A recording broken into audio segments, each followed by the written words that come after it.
안녕하세요. 사연에 빠지다의 DJ 민영입니다. 오늘 사연자님은 배신에 몸서리치다 못해 아주 몸에서 사리가 나올 지경으로까지 갔다가 의외의 장소에서 통쾌한 복수를 했다는데요. 어떤 사연인지 들어보시겠습니다. 그럼 오늘도 두 가지 사연 준비되어 있으니 끝까지 함께 해주시고요. 오늘의 사연도 바로 시작해볼게요. 안녕하세요. 저는 40대 여자입니다. 저는 얼마 전에 이혼을 했습니다. 한번 마음을 먹고 나니 생각보다 이혼이 별거 아니더군요. 너무 허무하고 허탈해서 어딘가 속 시원히 제 마음을 이야기할 대나무 숲이 필요해서 이렇게 창피함을 무릅쓰고 사연을 보내게 됐네요. 저와 남편은 같은 직장에서 만났어요. 남편을 처음 만날 때 저는 사회생활을 이제 막 시작한 사회초년생이었습니다. 그러다 보니 직장생활에 대해 아무것도 모르고 순진했어요. 같은 사무실에서 함께 일하는 상사나 선배들에게 잘 보이고 싶어 무작정 시키는 일을 다 했던 때였습니다. 그러다 남편의 꼬임에 넘어가 버리고 말았어요.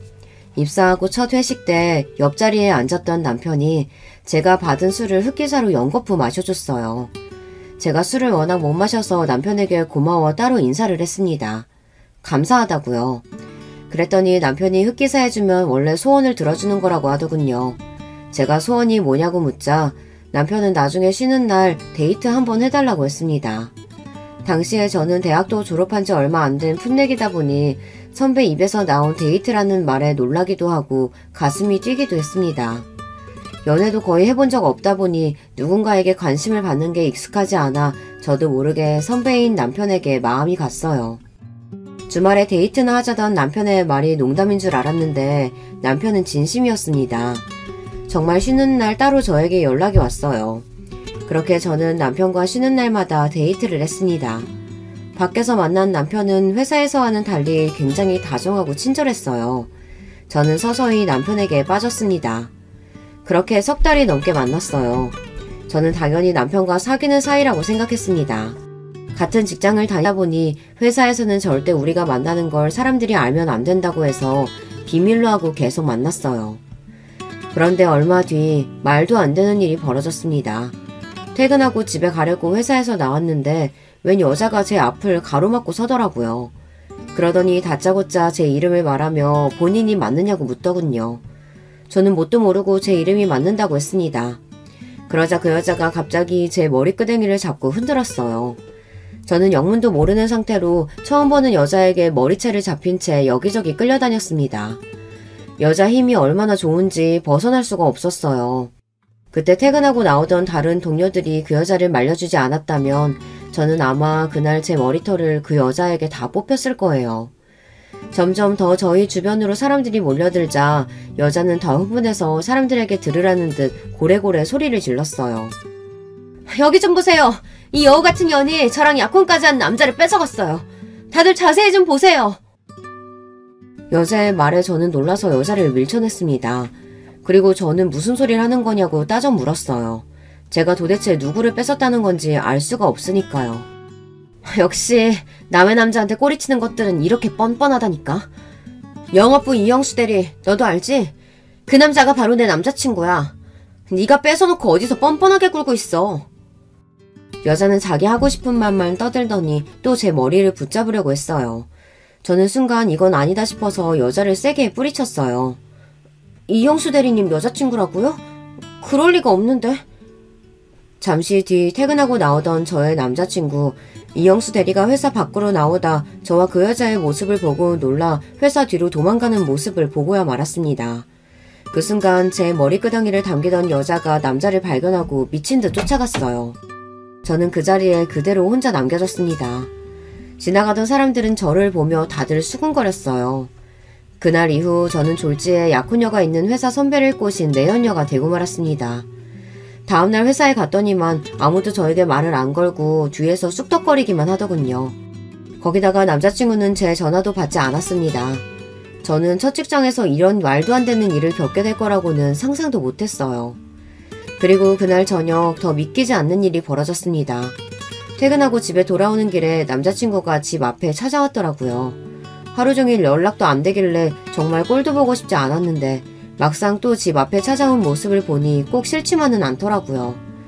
저는 애써 인상을 쓰고 다가가 이게 무슨 말이냐고 정말 나를 속인 거냐고 물었습니다. 그러자 남자친구가 하는 말이 기가 막혔어요. 미안해. 사실 나 올해 만난 여자친구가 있었어. 워낙 오래 만나서 어쩔 수 없이 결혼까지 약속한 사이였는데 갑자기 내 인생에 네가 나타난 거야. 남자친구는 제 머리끄댕이를 잡았던 여자친구와 5년을 넘게 사귀었답니다. 그래서 얼마 전에 약혼식을 하고 결혼까지 약속했대요. 그런데 저를 보고 첫눈에 반해버렸답니다. 그래서 생각할 틈도 없이 저에게 빠졌대요.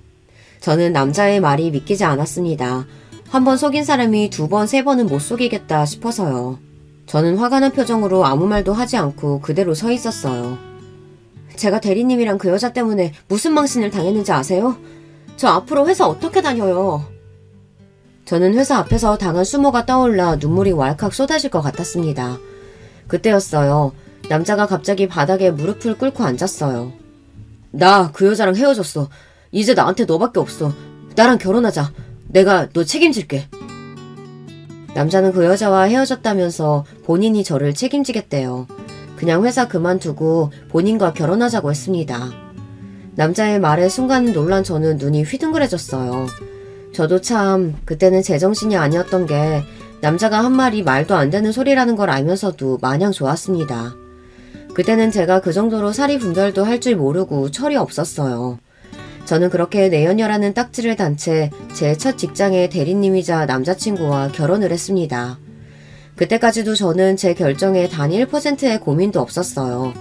그 정도로 남편을 많이 사랑했기 때문에 사람들이 뭐라고 수군거리든 상관없었습니다.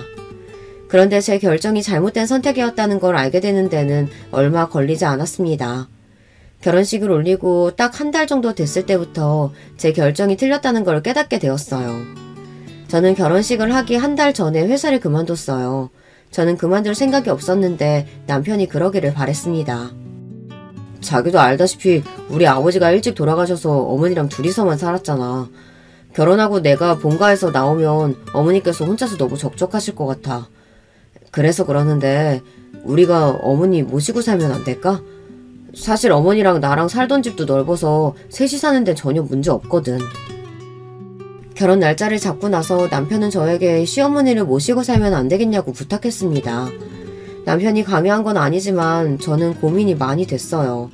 시어머니께서 연세가 많으셔서 건강이 좋지는 않았거든요. 저는 남편의 마음이 이해가 됐습니다. 어릴 때 아버지가 돌아가시고 평생 어머니랑만 살았는데 결혼하고 어머니만 그 넓은 집에 두고 나간다는 게 마음이 좋지 않을 것 같았어요. 제가 시어머니를 모시고 살게 될지도 모른다는 이야기에 제 주변 사람들은 모두 다 반대했습니다. 저희 부모님은 당연히 안 된다고 하셨고 제 친한 친구들까지 모두 다 저를 말렸어요. 요즘 세상에 어떤 며느리가 시어머니를 모시고 살아. 더군다나 일까지 그만두고 집에 있으면 하루 종일 시어머니랑 같이 있어야 하는 건데 너 그게 말이 된다고 생각해?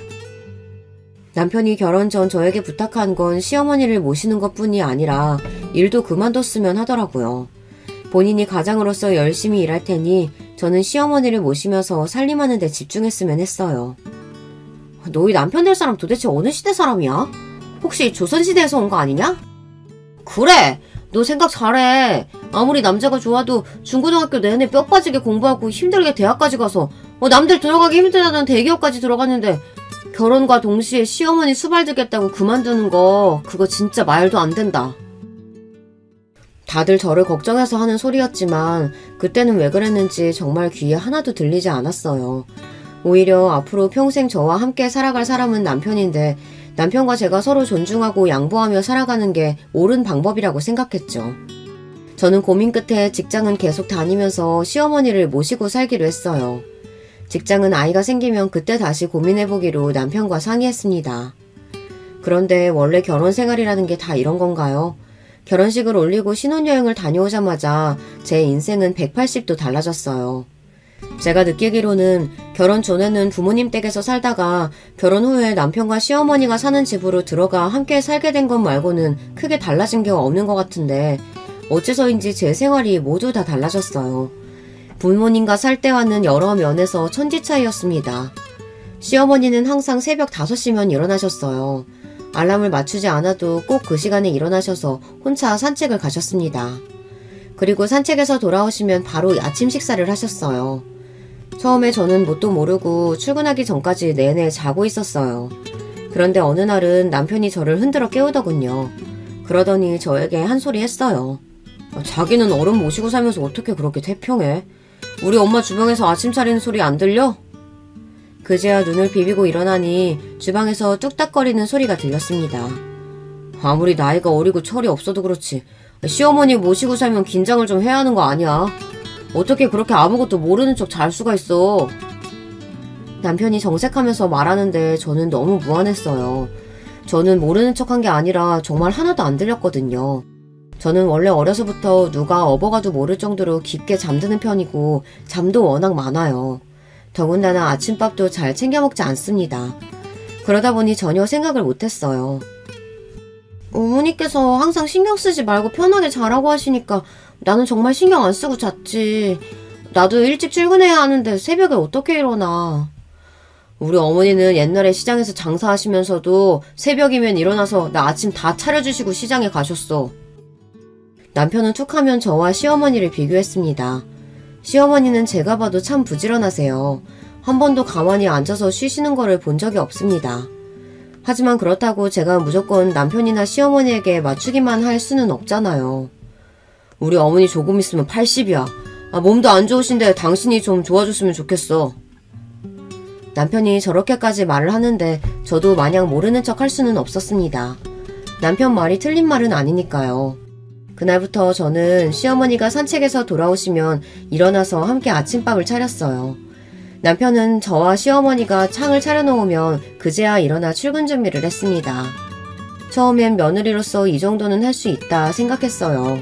시어머니께서 저에게 이래라 저래라 강요하시는 분도 아니고 연세도 많으신 분이 아들 며느리 먹이겠다고 새벽부터 이것저것 준비하시는데 며느리로서 가만히 있을 수도 없었으니까요. 단지 살면 살수록 남편의 행동이나 태도가 제 마음을 자꾸만 불편하게 했습니다. 한 번은 그런 적이 있었어요. 시어머니께서 새벽에 산책을 나갔다가 발을 헛디뎌서 넘어지게 된 거예요. 그 일로 허리에 찰과상을 입어 며칠 동안 꼼짝도 못 하셨어요. 그런데 그거 가지고 남편이 대뜸 저에게 뭐라고 하더라고요. 그러게 어머니 연세도 있으신데 당신이 산책 좀 모시고 갔다 오면 얼마나 좋아. 남편은 항상 이런 식이었습니다. 말은 조용조용 차분하게 하는데 하는 말마다 제 신경을 건드렸어요. 새벽에 넘어진 시어머니를 모시고 회사에 반차까지 내고 병원에 갔다 온 사람한테 저딴 소리를 하는데 저는 정말 손이 부들부들 떨리더군요. 목구멍까지 욕이 차 있었어요. 항상 이성적이고 차분한 남편과 살며 저도 나름대로 조금씩 쌓인 것들이 있었습니다. 저도 출근하랴 집안일하랴 결혼하고 하루도 제대로 쉬어본 적이 없어요. 주말에도 언제나 새벽 5시면 일어나시는 시어머니 덕분에 쉬는 날도 늦잠은 자본 적도 없습니다. 더군다나 퇴근하고 들어오면 너무 힘들어서 밥이고 뭐고 좀 씻고 누워서 쉬고 싶은데도 항상 저녁 준비를 하고 계시는 시어머니 눈치를 보느라 씻지도 못하고 바로 주방으로 들어가야 했어요. 거기다가 저녁 먹고 일찍 좀 자려고 해도 항상 남편이 아직 시어머니도 안 주무시는데 며느리가 어떻게 먼저 들어가서 잘 수 있냐고 지나가는 말로 했어요. 그러면 저는 또 눈치만 보다 어머님이 방에 들어가고 나서야 쉴 수 있었습니다. 어머니가 걱정됐으면 당신이 좀 모시고 다니지 그랬어. 저도 나름 남편과 싸우지 않기 위해 내내 참고 있었습니다. 사실 제가 화를 내봐야 남편에게 잔소리만 더 들을 뿐이거든요. 저보다 8살이나 많은 남편에게 낼 수 있는 최선의 분노는 딱 그 정도였습니다. 그런데 기가 막히는 건 남편은 제가 그 정도로 말한 거 가지고도 난리를 쳤다는 거예요. 당신 지금 나한테 큰 소리 친 거야? 어떻게 아내가 남편한테 그렇게 큰 소리를 지를 수가 있어? 남편은 평소 저에게 하고 싶은 말 다 하고 살면서 제가 조금만 언성을 높여도 어떻게 그럴 수 있냐며 면박을 주었습니다. 그리고 항상 마무리는 저를 가르치려고 했어요. 그러게 내가 일하면서 어머니 모시고 살기 힘들 거라고 했었잖아. 일하면서 집안일까지 하니까 괜히 힘들어서 자꾸 나한테 짜증내고 화내는데 부부끼리 그렇게 존중 안 하고 자꾸 화내고 소리 지르다 보면 나중에 애들 앞에서도 그렇게 된다니까? 자기는 여자가 왜 그렇게 욱하냐? 남편과 말하다 보면 벽과 이야기를 하는 것 같아요. 제 말은 항상 틀린 말이고 본인 말이 다 맞아요. 내가 힘든 거 당신도 알면 당신도 좀 도와주면 되잖아. 당신은 어떻게 집에 오면 손 하나 까딱을 안 해? 이거 봐, 이거 봐. 또 흥분해서 소리 지르고. 내가 우리 집 가장인데 밖에서 열심히 일하려면 집에 와서 쉬어야지. 집에서까지 일하면 밖에 나가서 일이 되겠어? 결론은 항상 똑같았어요. 제가 좀 도와달라고 하면 남편은 그러니 회사를 그만두라는 말만 했습니다. 본인이 혼자 벌어도 우리 세 식구 충분히 살 수 있는데 굳이 힘들게 뭐하러 일하려고 하냐고 했습니다. 결혼한 이후 남편과 저는 부서가 달라지기는 했지만 같은 회사에 다닌다는 걸 남편이 썩 편해하진 않았어요. 아무래도 보수적인 분위기의 회사다 보니 부부가 한 직장에 다니는 걸 가지고 알게 모르게 뒤에서 쏙닥거리는 게 있으니까요. 하지만 저는 회사를 그만두고 싶지 않았습니다. 결혼 전에는 아이가 생기면 그만둘 수도 있겠다 싶었습니다. 하지만 막상 결혼하고 나니 더욱 그만두고 싶지 않았어요. 남편과 시어머니와 함께 사는 집에서 벗어날 만한 공간이 저에게도 필요했습니다. 그 이후로도 시간이 지나면 지날수록 저는 남편과 이야기를 할 때마다 자꾸만 억울하고 속이 답답한 느낌이 들었어요. 결혼하고 내내 그렇게 살다 보니 저는 항상 가슴에 울분이 차 있었습니다. 그러던 중 회사에서 안 좋은 일이 있었어요. 거의 제가 맡기로 확실시 되어 있던 일이 있었는데 막판에 결과가 뒤집혀서 남자 동기가 하게 됐습니다. 그 일만 맡게 되면 다음 승진은 따놓은 당상이었는데 너무 속상했어요. 그런 와중에 같은 부서에 일하는 상사분이 저에게 하신 말이 충격이었습니다. 나랑 이 과장이랑 친한 거 알죠? 이 과장 말이 올해 임신 계획이 있다면서 이번 프로젝트 우리 팀에 엄청 중요한 일인데 진행하다가 김주임이 임신하기라도 하면 어떡해. 순간 저는 누군가에게 뒤통수를 세게 한 대 맞은 줄 알았습니다. 생각지도 못한 말에 너무 당황해서 말이 나오질 않았어요. 그날 저녁 저는 결혼하고 처음으로 남편과 크게 싸웠습니다. 우리가 언제 올해 아이 갖겠다고 계획을 했어. 나랑도 이야기 안 한 걸 다른 사람한테 떠들고 다니면 어떡해. 남편이 흥분해서 소리 지르는 걸 싫어한다는 거야 잘 알고 있었지만 그날은 도저히 저도 참을 수가 없었습니다. 너무 화가 나서 절로 눈물이 왈칵 쏟아졌어요. 제가 남편보다 후배고 남편보다 일을 잘 못해도 저도 나름대로 회사에서 잘 해내고 싶은 일들이 있습니다. 그런데 제가 남편에게 전혀 존중받고 있다는 느낌이 들지 않으니 참을 수가 없더군요. 결혼한 지 1년 정도 됐으면 당연히 애부터 가져야지. 그런 당연한 소리를 꼭 내 입으로 이야기해야 돼? 그리고 당신 욕심 너무 많은 거 아니야? 애 생기면 바로 회사 그만둘 사람이 그런 중요한 프로젝트 하겠다고 욕심내면 어떡해? 에휴, 이래서 여자 직원들은 책임감이라는 게 없다니까. 순간 저는 입에서 탄식이 절로 흘러나왔어요. 제가 이 정도로 아무것도 할 수 없는 사람이라는 게 답답해서요. 저는 꼭 최악이라도 한 것처럼 속이 꽉 막힌 것 같았어요. 그때 이후로 저는 달라졌습니다. 남편과 대화도 줄었고 좋아했던 회사 생활에도 슬슬 지쳐갔어요. 가정에서 받는 스트레스만으로도 힘들어서 회사에도 일도 잘 안 됐어요. 가정이든 일이든 뭐 하나 집중해서 하는 일이 없었습니다. 그러던 중 남편의 계획대로 첫째 아이가 생겼어요. 당시에 스트레스도 스트레스였지만 체력적으로도 힘든 때라 임신 초기에 고생을 좀 했어요. 입덧은 물론이고 살도 너무 많이 빠져서 몸에 힘이 하나도 없었어요. 결국은 병원에서 유산기가 있다는 말까지 들었습니다. 힘없이 어깨가 축 처진 채로 병원에서 나오는데 남편이 저를 붙잡고 잔소리를 하기 시작했어요. 이럴 줄 알았어. 그러게 내가 진작 일 그만두고 집에 있으라고 했잖아. 무슨 여자가 그렇게 남편 말을 안 듣고 고집이 세. 내일 당장 출근해서 사직서 내. 이러다 우리 애 큰일 나겠어. 무슨 일이 있어도 재수가 없을 정도로 차분하기만 했던 남편이 아이가 조산이 될 수도 있다는 말에 노발대발하더군요. 당장 저에게 회사를 그만두라고 했어요. 저는 남편에게 제대로 된 대답을 할 수가 없었습니다.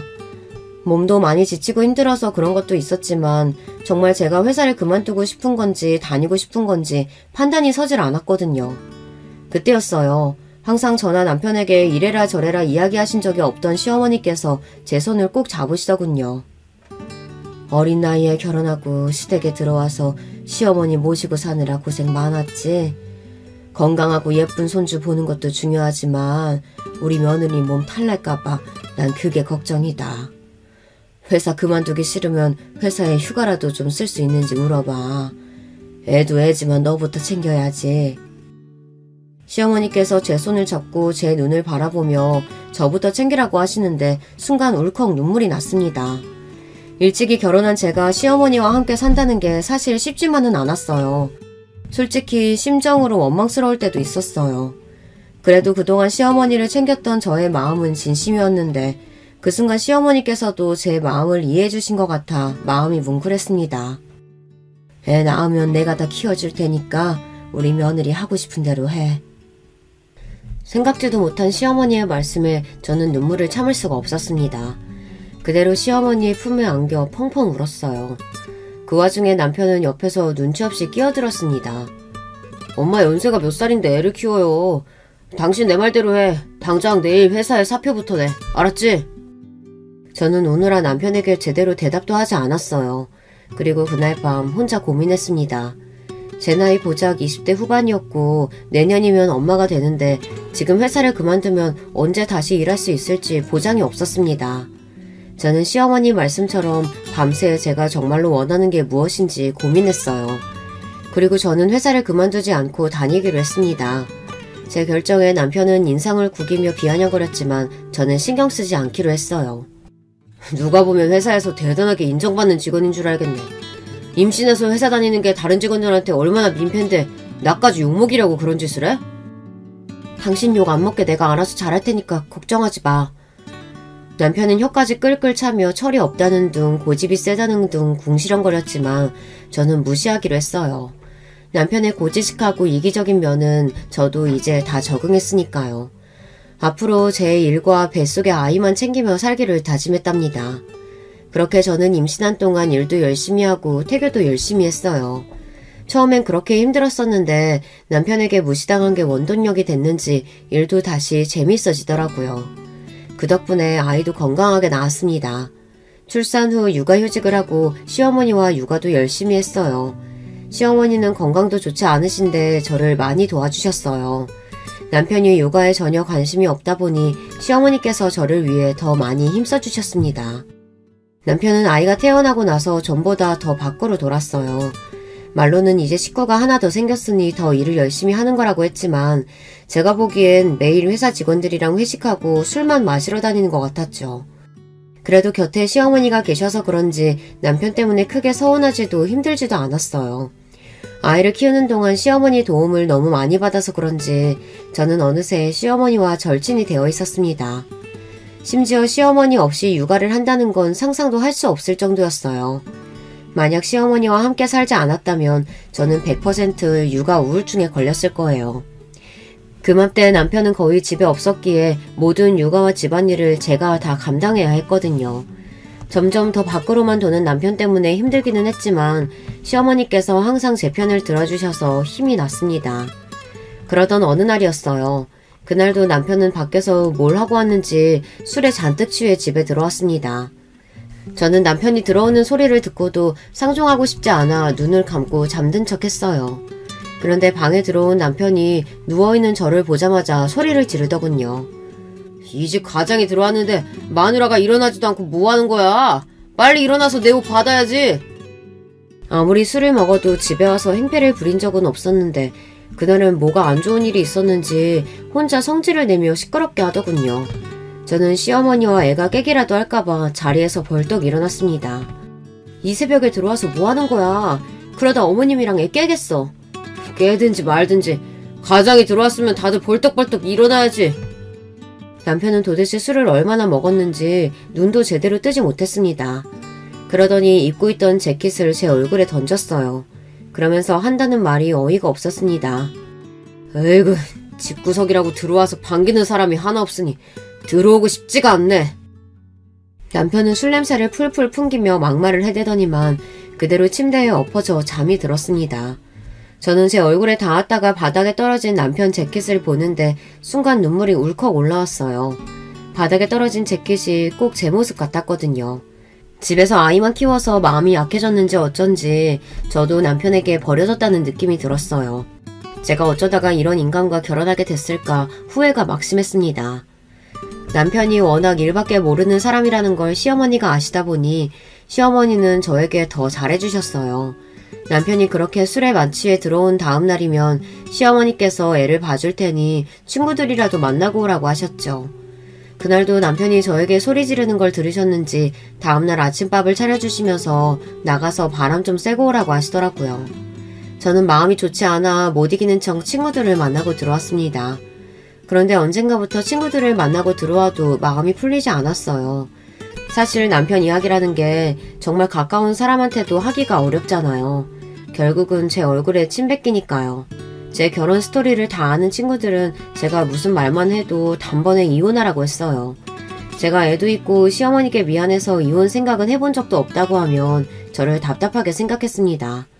친구들을 만나봐야 항상 그런 소리만 듣다 보니 저도 서서히 친구들을 안 만나기 시작했어요. 그냥 시어머니와 아이와 있는 게 가장 좋았습니다. 그렇게 시간이 흘러 육아휴직이 얼마 남지 않은 주말이었어요.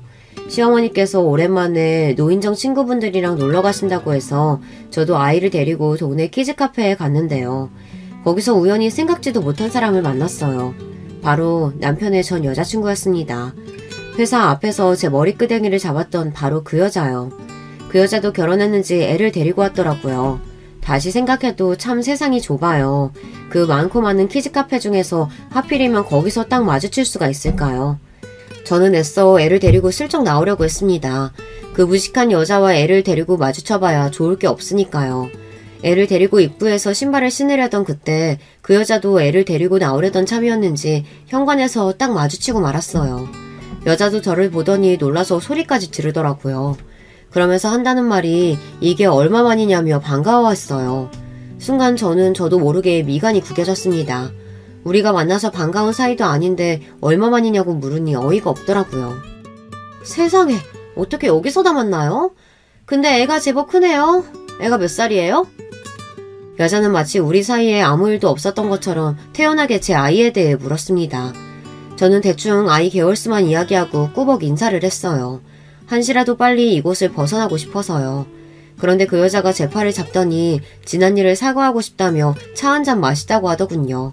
저는 한사코 거절했지만 여자는 완강했어요. 할 수 없이 저는 애를 데리고 근처 커피숍에서 제 머리끄댕이를 잡았던 여자와 커피를 마셨습니다. 그런데 그날 저는 평생 모르고 살았으면 좋았을 이야기를 듣고 말았어요.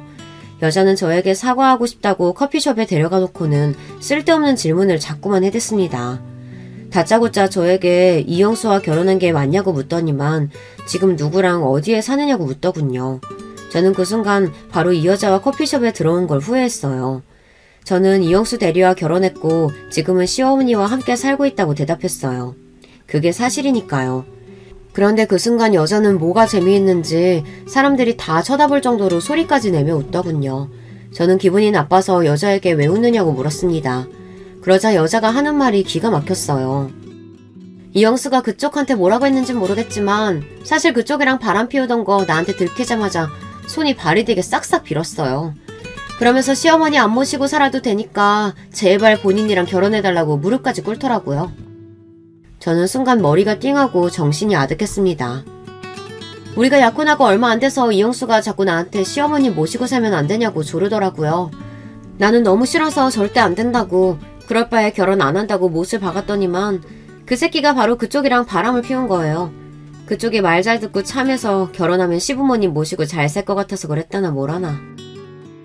그 사람이 정말 그렇게 말했다고요? 저는 배신감에 온몸에 소름이 돋았습니다. 내가 지금 와서 거짓말을 뭐하러 해요? 안 그래도 이영수가 그쪽이랑 결혼했을까 안 했을까 궁금하기는 했었는데 진짜 어머니까지 모시고 살 줄은 몰랐네요. 이영수가 역시 여자 보는 눈은 있네. 진짜 참하고 좋은 여자 잘 골랐어. 여자가 혼자 크크거리면서 웃는데 저는 속이 부글부글 끓었습니다. 저는 얼굴이 화끈거려서 도저히 참을 수가 없었습니다. 저는 자리에서 벌떡 일어나 테이블 위에 있던 물잔을 들어 여자의 얼굴에 부었습니다. 아! 당신 지금 뭐 하는 거야? 나한테 그때 일 사과하고 싶다면서. 사과는 필요 없고 나도 당신한테 똑같이 망신을 줘야 내 마음이 풀릴 것 같아. 저는 그대로 아이를 데리고 커피숍을 나왔습니다. 재수없는 연예계에 물 한 컵 다 붓고 나왔는데도 속이 풀리지 않았어요. 정말 애가 아니었다면 그 자리에서 그 여자 뺨을 날렸을지도 몰라요. 그 정도로 화가 난 마음을 주체할 수가 없었습니다. 그런데 그건 시작에 불과했어요. 그날 저녁 남편과 이혼할 정도로 심각하게 한바탕 했습니다. 낮에 만난 미친 여자 이야기를 하려고 밤새 기다리고 있었는데 그날도 남편은 술에 취해 늦게 들어왔어요. 제가 분명히 전날 시어머니께서 여행 가셔서 안 계시니 일찍 오라고 했는데도 그렇게 취해서 들어온 거죠. 안 그래도 화가 나는데 남편은 저에게 씻을 수 없는 실수를 했습니다. 남편이 씻고 나오길래 이야기 좀 하자고 했는데 남편은 너무 피곤하다면서 침대에 눕자마자 잠들었어요. 저는 한숨을 쉬고 자려고 누웠습니다. 그런데 그날 새벽 남편이 자다가 잠꼬대를 하는데 이상한 소리를 했어요. 갑자기 저를 꼭 끌어안더니 제 이름이 아닌 다른 여자 이름을 부르더라고요. 그것도 아주 다정하게 불렀습니다. 우리 유리 이리 좀 와봐. 오빠 좀 꼭 안아줘. 순간 저는 온몸에 소름이 돋았습니다. 그리고 촉이 왔어요. 이건 절대 실수가 아니라는 촉이 왔죠. 저는 이 일을 남편에게 말해야 하나 말아야 하나 고민했습니다. 말을 하더라도 어떤 식으로 해야 할지 혼자 생각이 많았어요. 그런데 그러던 중 생각지도 못한 일이 벌어졌습니다. 시어머니께서 얼마 전부터 식사를 통 못하시고 배가 자꾸 욱신거린다고 하셔서 모시고 병원에 갔어요. 간 김에 이것저것 싹 다 검사를 했습니다. 그런데 의사가 말도 안 되는 소리를 했어요. 시어머니께서 간암이시라고 당장 수술을 해야 한다고 했습니다. 정말 청천벽력과도 같은 말이었어요. 그동안 병원에도 자주 가고 검사도 꼬박꼬박 했는데 왜 이런 일이 생긴 건지 믿을 수가 없었죠. 의사는 가족들 다 바로 검사를 해야 한다고 했어요. 가족 중에 맞는 간이 있으면 바로 수술을 해야 한다고요. 남편과 저는 시간을 지체할 수 없으니 바로 둘 다 검사부터 받았습니다. 그때 남편이 저에게 굉장히 고마워했어요. 자식인 나도 쉽지 않은 일인데 당신이 바로 검사 받겠다고 해서 나 정말 감동받았어. 너무 고마워. 내가 어머님한테 고마운 게 얼마나 많은데 당연한 일이지. 그전까지 남편과 저는 부부라고 하기도 민망할 정도로 사이가 별로 좋지 않았어요. 남보다 못한 관계로 대면대면 지냈습니다. 그런데 시어머니의 병을 알게 된 이후에는 누구보다 서로에게 의지하고 힘이 되어주려고 노력했어요. 남편도 그때는 제 마음을 알아주는 것 같아 고마웠습니다. 그러던 중 불행 중 다행히도 제가 어머니에게 간을 이식해줄 수 있다는 검사 결과를 받았습니다. 남편은 맞지 않았어요. 결과를 듣고 남편은 저에게 너무 미안해했습니다. 본인이 해야 하는데 저에게 너무나 큰 짐을 준 것 같다며 마음 아파하더라고요. 진심으로 마음 쓰는 남편의 모습을 보니 저도 모르게 마음이 뭉클했습니다. 그동안 남편에게 화가 나고 서운했던 일들이 까마득하게 잊히는 것 같았어요. 남편이 시어머니의 간암 판정을 듣고 얼마나 마음 저리고 힘들어했는지 가장 잘 아는 저로서는 수술이 하나도 무섭지 않았습니다. 오히려 제가 시어머니를 도울 수 있다는 게 기뻤어요. 수술을 하기로 결정하고 저희 집은 한바탕 난리가 났습니다. 친정 부모님은 절대 안 된다고 노발대발 하셨어요. 내가 너 결혼해서 시어머니 모시고 산다고 했을 때부터 마음에 안 들었는데 네가 그렇게 해서라도 이서방이랑 결혼해야겠다고 해서 할 수 없이 넘어간 거야. 근데 이제는 뭐? 시어머니한테 간을 줘? 너 미쳤니? 그래. 아버지도 웬만하면 네가 하는 일에 반대하고 싶지 않지만 애 낳은 지도 얼마 안 돼서 그런 큰 수술을 어떻게 해. 그러다 네 몸 상하면 어쩌려고. 부모님 마음이야 제가 모르는 게 아니다 보니 저도 마음이 좋지 않았습니다. 결혼하고 지금까지 저 사느라 바빠 정작 우리 부모님은 챙기지도 못했는데 이제와 시어머니한테 멀쩡한 간까지 떼어준다고 하니 화가 나실 만도 했죠. 하지만 지금 당장 수술하지 않으면 시어머니가 돌아가실 수도 있는데 저에게는 고민할 시간이 없었어요. 결혼하고 엄마 아빠한테는 내가 잘못한 거 너무 잘 알아.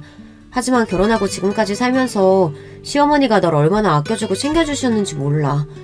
나 우리 어머님 없으면 못 살아. 그러니까 엄마 아빠가 저 좀 이해해 주세요. 부모님은 제 말에 닭똥 같은 눈물을 주룩주룩 흘리셨어요. 제 고집이 얼마나 센지 잘 아시다 보니 더 이야기를 하지 못하셨죠. 친구들도 마찬가지였어요. 나는 도무지 널 이해할 수가 없다. 너희 시어머니 간암 걸린 거야 슬픈 일이지만 네가 그 검사를 굳이 뭐하러 해. 그래. 네 남편 도대체 뭐가 이쁘다고 시어머니한테 간까지 떼주냐? 으이구 이 헛똑똑아. 부모님도 친구들도 아무도 저를 이해해주지 않았어요. 다들 저더러 멍청하다고 했습니다. 더군다나 시어머니까지도 수술을 받지 않겠다고 고집을 피우셨어요. 이미 수술 날짜도 다 잡아둔 상태인데 자꾸 수술을 안 받고 퇴원하시겠다고 했습니다. 이제 다 죽어서 죽을 날만 남았는데 그깟 남이 뭐라고. 어차피 썩어 문드러질 몸뚱이 그것 때문에 우리 며느리 간을 왜 떼? 난 절대로 수술 안 할 거니까 괜한 소리 하지 마라. 시어머니가 그렇게 화내는 모습은 결혼하고 처음 봤어요. 수술 안 하면 엄마가 죽을 수도 있는데 무슨 그런 소리래. 제발 자식들 말 좀 들어요. 그래요 어머니. 제가 수술해서 어머님 건강해지실 수 있다면 전 다른 것도 다 떼어드릴 수 있어요.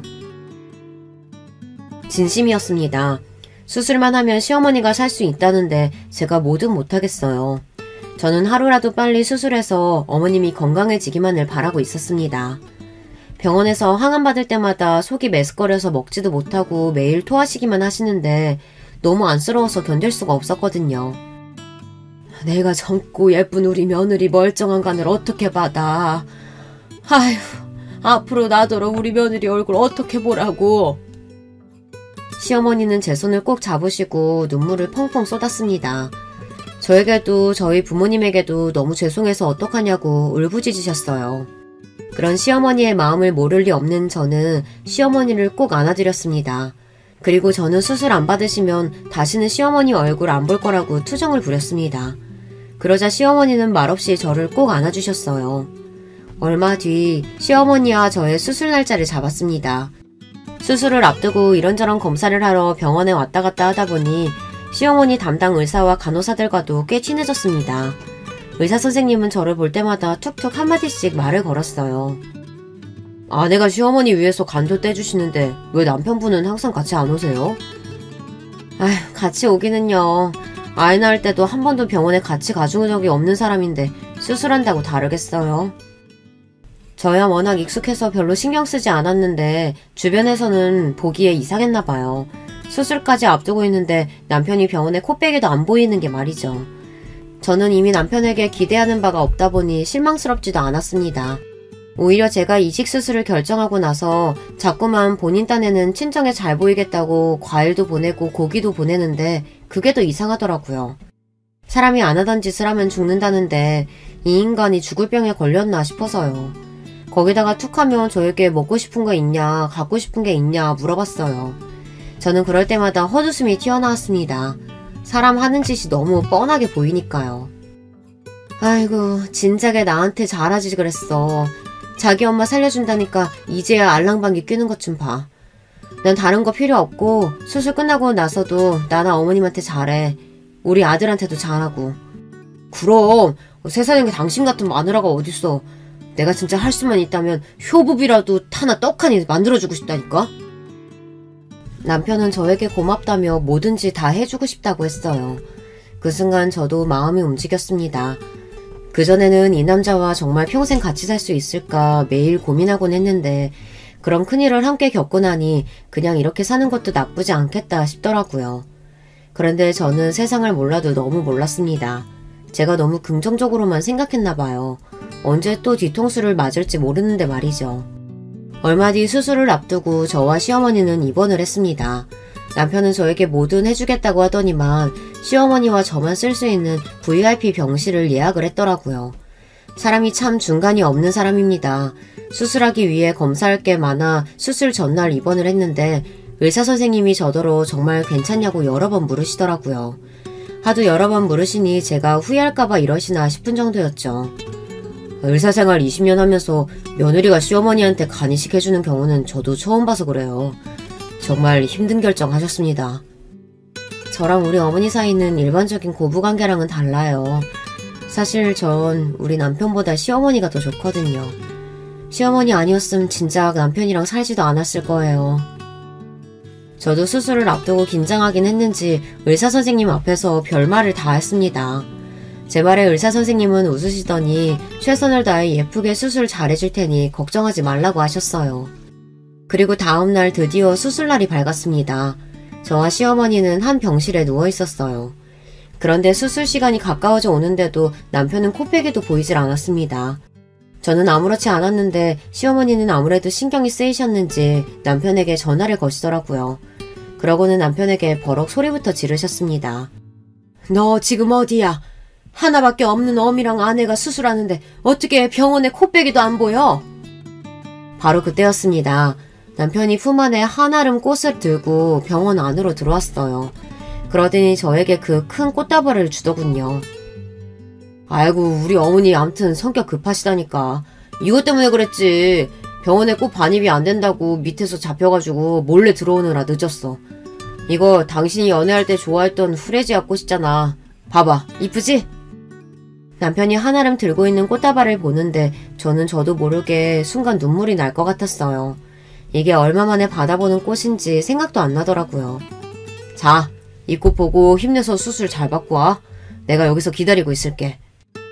그렇게 저는 향긋한 후레지아 향기를 가득 머금은 채 수술실로 들어갔습니다. 그리고 몇 시간 뒤 저는 수술이 끝나고 회복실로 옮겨졌습니다. 제 수술이 끝나고 시어머니의 수술이 시작됐어요. 저는 다행히도 예상 시간보다 수술도 빨리 끝나고 회복도 빨라서 금방 병실로 올라왔어요.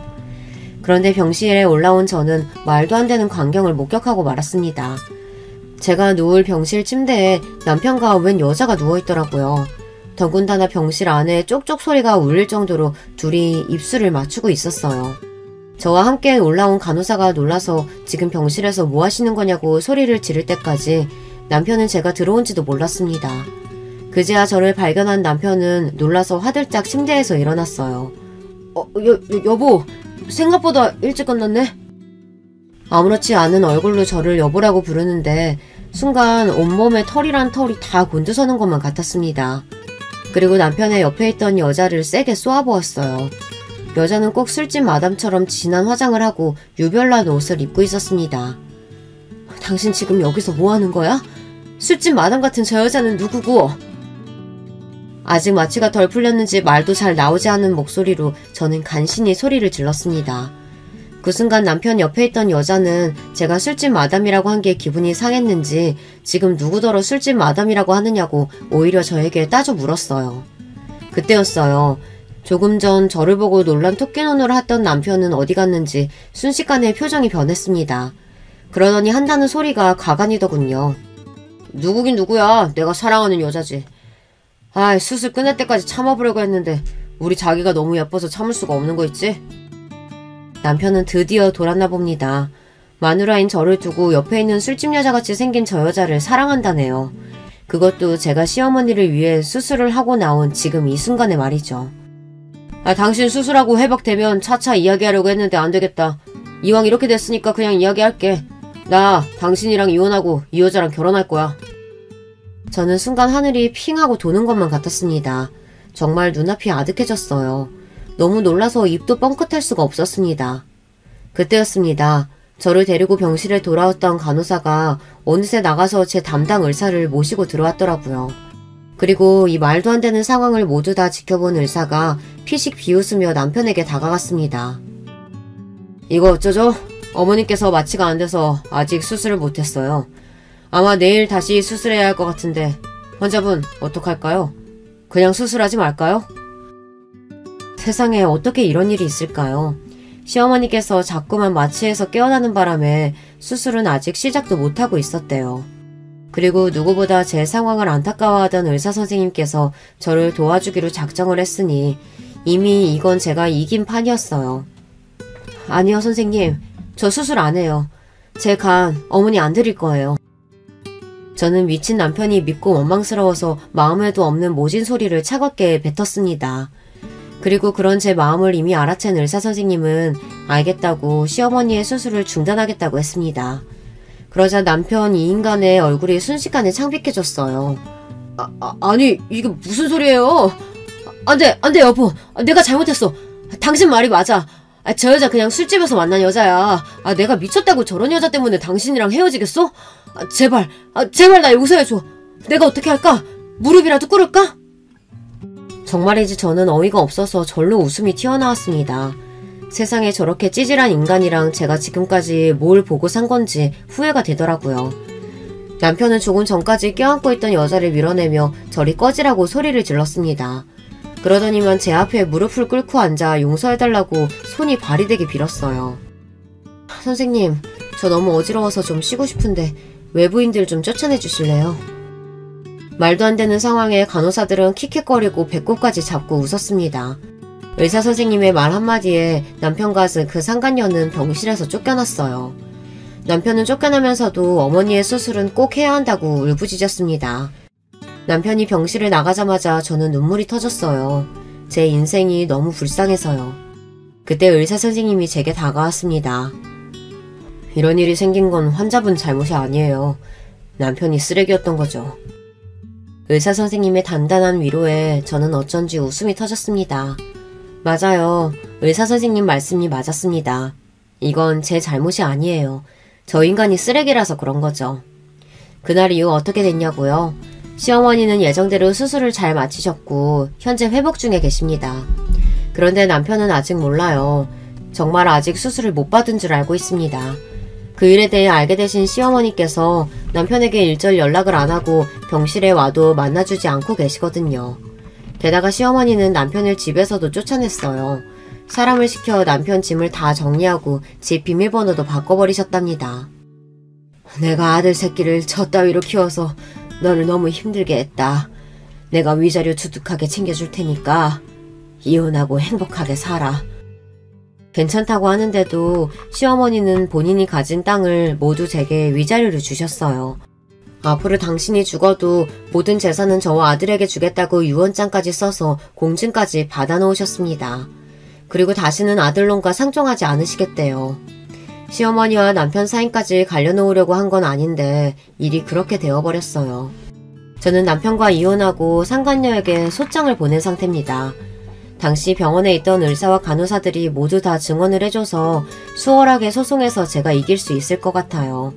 사실 저는 생각보다 괜찮습니다. 남편이랑 대단한 정이 있어서 산 게 아니다 보니 오히려 이혼을 결정하는 게 어렵지 않았거든요. 단지 더는 시어머니와 살 수 없다는 게 마음이 아플 뿐이었죠. 시어머니는 다행히 수술 경과가 좋으세요. 제가 사는 집에서 멀지 않은 요양병원으로 들어가셨어요. 저는 시어머니를 뵈러 자주 병원에 갑니다. 인생이라는 게 참 한치 앞을 모르겠습니다. 좋았다가 나빴다가 또 좋았다가 최악이었다가 어쩜 이렇게 마음대로 되는 게 없는 줄 모르겠어요. 하지만 저는 최악의 상황까지 경험해봤으니 앞으로는 행복한 꽃길만 걷기 위해 최선을 다할 거예요. 제 이야기 끝까지 들어주셔서 감사합니다. 여러분의 앞날에도 항상 꽃길만 있으시길 바라겠습니다. 여러분, 두 번째 사연 시작하기 전에 좋아요, 구독 꼭 눌러주실 거죠? 그럼 두 번째 사연 바로 시작합니다. 안녕하세요. 저는 세상에서 가장 소중한 보물을 빼앗기고 하루를 버티며 살고 있는 60대 여성입니다. 저는 일찍 결혼을 했어요. 부모님의 권유로 나간 선자리에서 만난 남자는 다정하고 가정에 충실한 사람이었어요. 아침에 기분이 우울해 보였다고 퇴근길에 꽃을 사오는 그런 남자였죠. 남편과 저 사이엔 딸이 하나 있어요. 긍정 파워 가득한 사랑스러운 아이였죠. 요즘엔 딸바보란 말을 많이 쓰던데 남편이 딱 그런 사람이었어요. 딸아이를 위해서 그렇게 좋아하는 담배와 술을 끊을 정도였죠. 하지만 그런 남편은 딸아이가 초등학생이 되기도 전에 교통사고로 세상을 떠났습니다. 혼자 남은 저는 정말 매일이 막막했어요. 남편과 결혼하면서 집안 살림 외에는 아는 것이 없었던 제겐 당장 먹고 살아야 하는데 어떻게 해야 할지 몰랐죠. 마트에서 일하는 걸 시작으로 하루에 몇 개의 아르바이트를 해야 했어요. 하지만 그렇게 해서는 두 식구 겨우 먹고 살 정도밖에 되지 않았죠. 그러던 와중에 이종사촌이 제게 반찬가게 동업을 제안했어요. 제게 손맛이 있다는 소리를 많이 들었거든요. 고민 끝에 남편의 보험금으로 동업을 시작했죠. 물론 쉽지만은 않았어요. 갑자기 장사라니 단순간에 뚝딱 하고 될 리가 없죠. 그래서 시행착오도 많이 겪었고 고생도 많았어요. 하지만 저는 오로지 우리 딸아이를 남부럽지 않게 키우고 싶다는 마음뿐이었어요. 반찬 가게는 입소문이 나면서 점차 자리를 잡아갔어요. 어느새 딸아이가 고등학생이 되었을 쯤에는 근방에서 맛집으로 알려지기도 했죠. 딸아이는 사춘기 한 번 없이 무난하게 잘 자라줬어요. 둘밖에 없어서 그런진 몰라도 우리는 대화를 많이 나누는 모녀였어요. 우리만큼 서로 간에 비밀이 없는 사이가 어디 있을까 싶을 정도였죠. 어느 정도였냐면 딸아이는 자신의 연애사도 제게 다 이야기할 정도였답니다. 대학 시절 그렇게 죽어라 공부를 하더니 딸아이는 졸업도 전에 회계사 자격증을 덜컥 따고는 바로 취업에 성공을 했죠. 지인들이 어찌나 부러워하는지 딸아이 이야기만 나오면 어깨가 으쓱할 정도였죠. 입에 올리기도 싫은 그놈을 만난 건 딸아이가 사회생활을 시작한 지 5년 차가 되었을 때였어요. 하루는 소개팅이 있어서 늦는다고 연락이 와서 웬일로 그런 자리에 나가는가 싶었어요. 저도 몇 번 권해봤지만 질색을 했거든요. 딸아이는 그날 약간은 상기된 얼굴로 돌아왔어요. 얼굴이 좋아 보인다. 왜? 괜찮은 사람이라도 만났어? 아직은 잘 모르겠는데 같이 있는데 재밌더라고?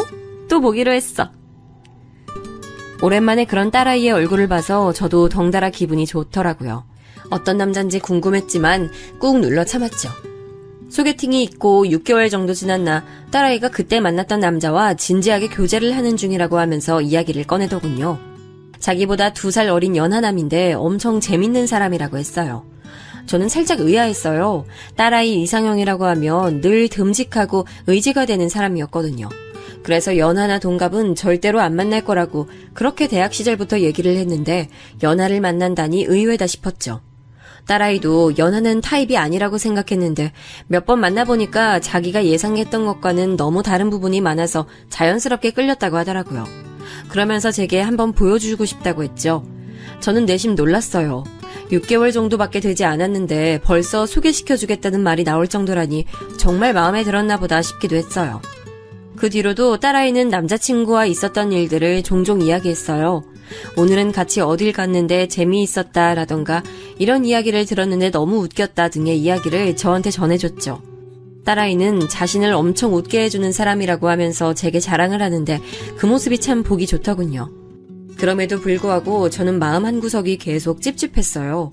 원인이라도 알면 좋을 텐데 그것도 없이 불안하기만 했죠. 여러분은 그런 경험 없으신가요? 이유도 없이 뭔가 계속 불안하고 하면 안 될 것 같은 그런 기분이요. 뭐 때문이냐고 물어도 할 말이 없는 그런 경험이요. 제 상황이 딱 그랬습니다. 그 때문인진 몰라도 이전까지는 딸아이가 좋아하는 사람이면 누구라도 괜찮다는 편이었는데 이번은 그게 되지 않았어요. 2번의 해가 바뀌고 하루는 딸아이가 프로포즈를 받았다는 말을 했어요. 꽤 오랫동안 진지하게 만나고 있다고 생각은 했지만 결혼 이야기가 오가고 있는 줄은 몰랐거든요. 결혼에 관한 이야기는 딸아이가 피하는 주제이기도 해서 먼저 말하기가 좀 꺼려졌는데 이렇게 프로포즈를 받았다고 말을 할 줄은 몰랐어요. 저는 어떻게 생각하느냐고 물었어요. 아직까지는 잘 모르겠다고 하더군요. 저는 신중하게 생각해서 결정을 했으면 좋겠다고 했죠. 그 일이 있고 딸아이는 말수가 확 줄었어요. 저는 말없이 기다려주고는 있었죠. 일주일 정도 지났을 때 딸아이는 남자친구를 제게 정식으로 인사시키고 싶다고 했어요. 오랜 고민의 결과가 결혼인 모양이었죠. 긴장되는 마음으로 딸아이가 말한 곳으로 나갔어요. 첫인상은 평범했어요. 딸아이가 작은 키는 아닌데 남자친구의 어깨를 조금 넘더라고요.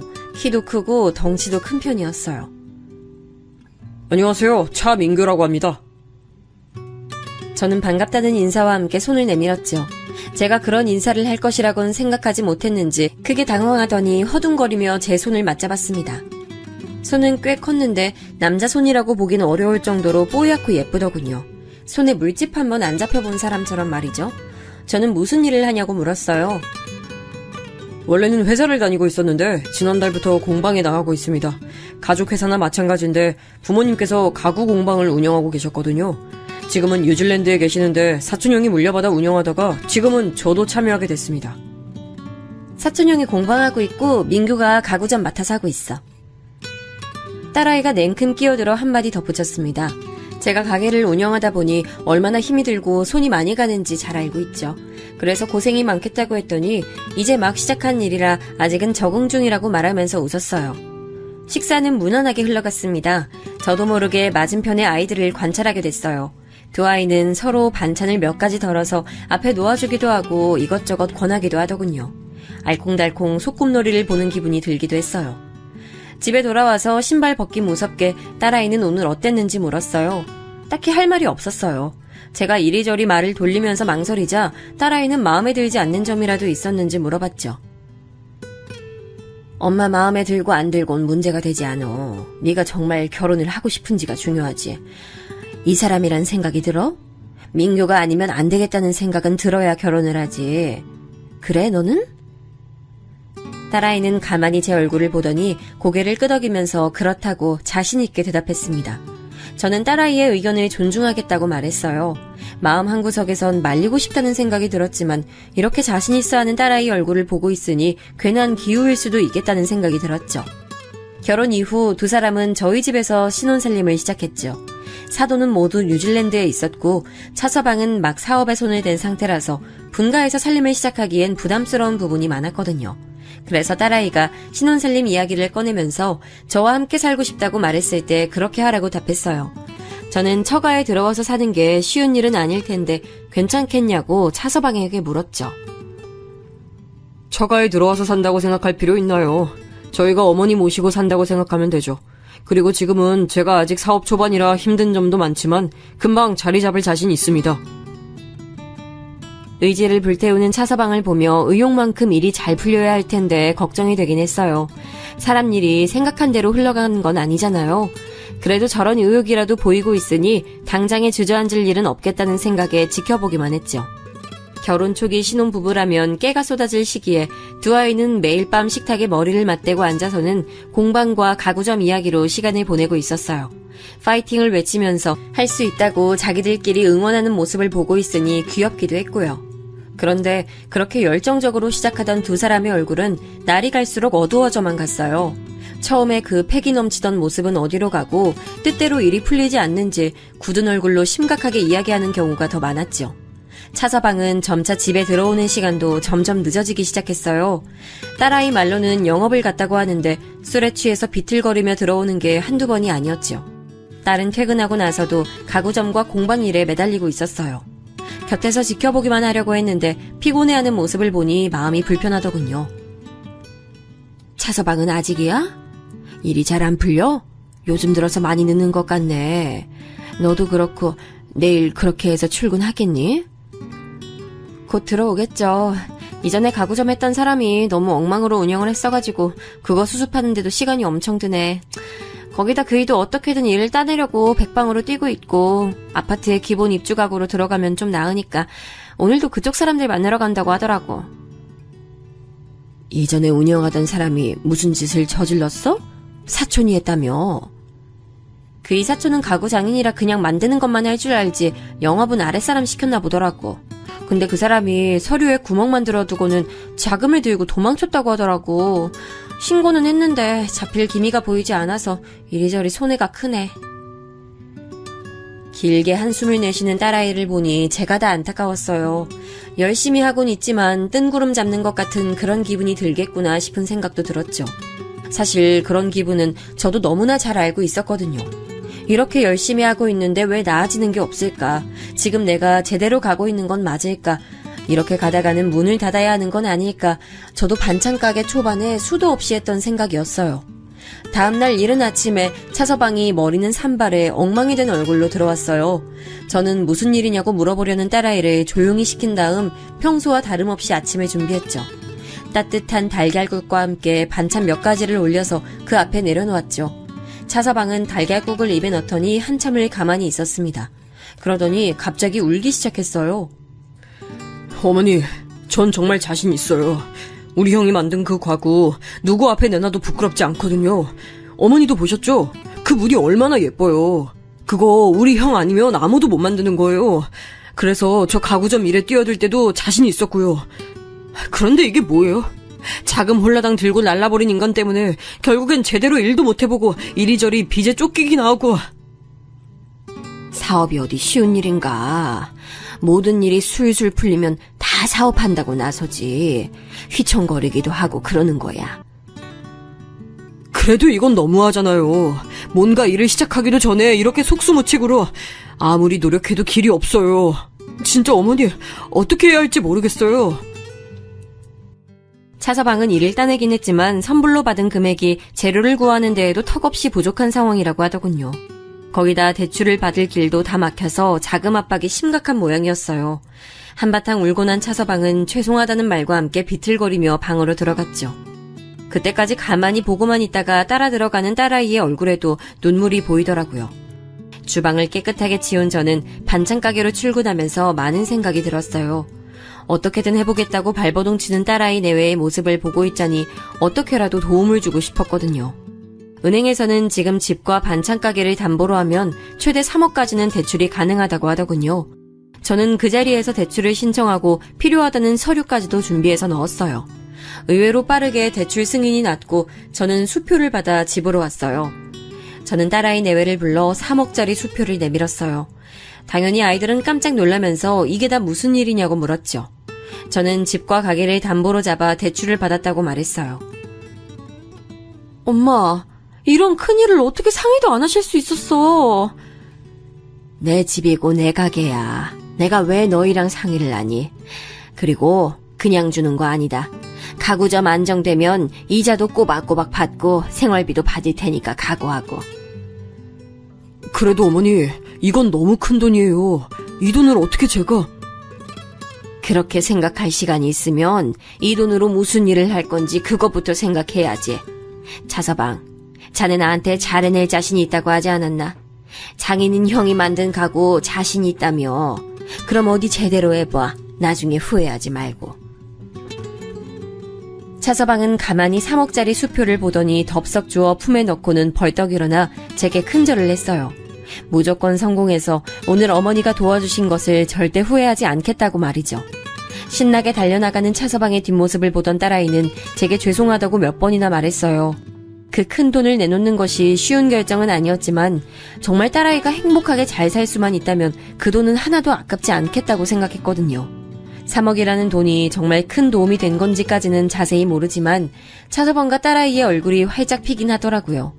그렇게 늦게까지 마시던 술도 딱 끊고 칼같이 집에 들어오더라고요. 무엇보다도 피곤해 보이는 얼굴을 하곤 있지만 그래서 생기가 넘쳐 보인다고나 할까요? 딸아이도 차서방도 신바람 난다는 얼굴을 하고 있는데 제가 다 기분이 좋더라고요.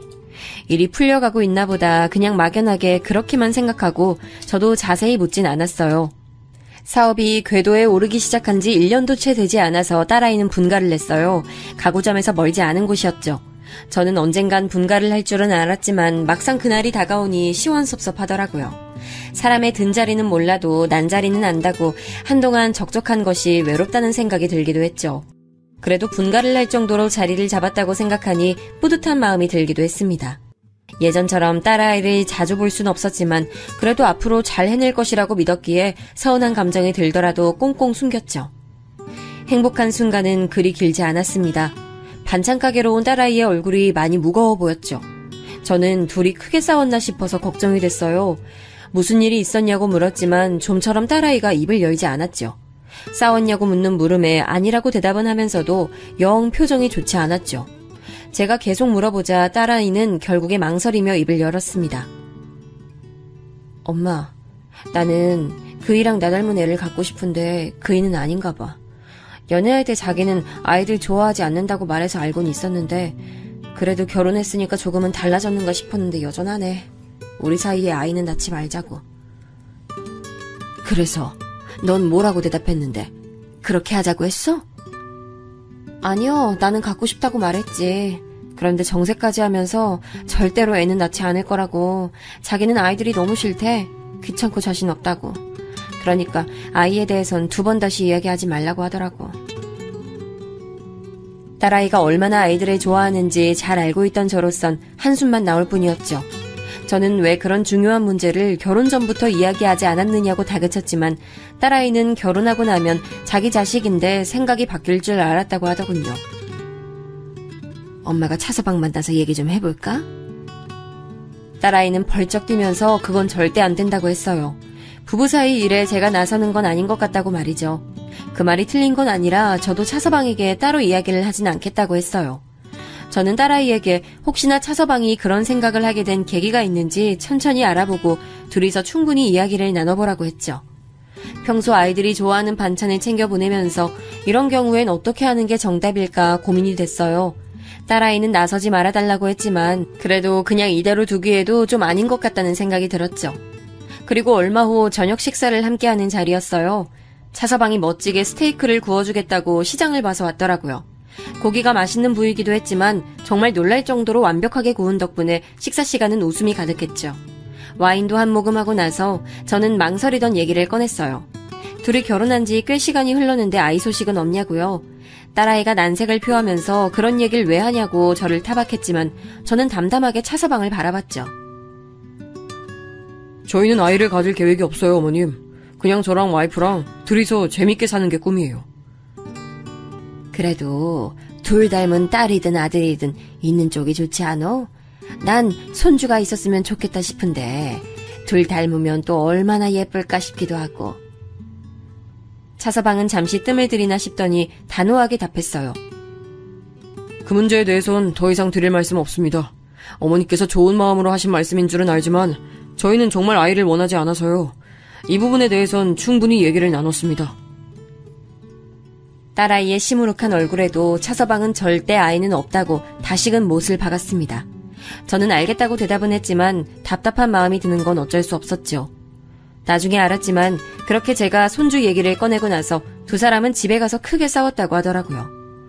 차서방은 부부의 일에 장모인 저를 끌어들였다고 화를 냈고 딸아이는 장모 입장에서 손주 이야기는 물어볼 수 있는 문제 아니냐고 따졌고요. 평소 싸우는 일이 거의 없던 둘은 그 뒤로도 아이 문제로 몇 번이나 의견 충돌이 있었다고 했어요. 하지만 전혀 좁혀지지 않았고 결국은 딸아이가 아이를 가지는 것을 포기했다고 했죠. 그날 이후로 차서방도 딸아이도 연락이 뜸해졌어요. 한 달에 2번은 집에 와서 밥을 먹었는데 아이의 소식이 없었죠. 처음엔 많이 바쁜가 싶기도 하고 무소식이 희소식이란 말도 있는데 그냥 잊고 살자 했는데 불안한 마음이 자꾸 들어서 딸아이에게 전화를 걸었죠. 딸아이는 회사 일도 바쁜데 가구점 회계까지 체크하느라 정신이 없었다고 하더군요. 그런데 그렇게 말하는 딸아이 목소리가 평소와 너무나도 달랐어요. 아니야, 정신이 없어서 그래. 저는 목소리가 이상한데 집에 무슨 일이 있는 건 아니냐고 물었죠. 하지만 딸아이는 괜찮다고만 하더군요. 딸아이의 목소리가 자꾸만 머릿속에 남던 저는 차서방에게 시간 되면 식사하자고 연락을 했습니다. 차서방은 일이 바빠 그동안 찾아뵙지 못했다고 하면서 바로 그 주 주말에 딸아이와 오겠다고 했죠.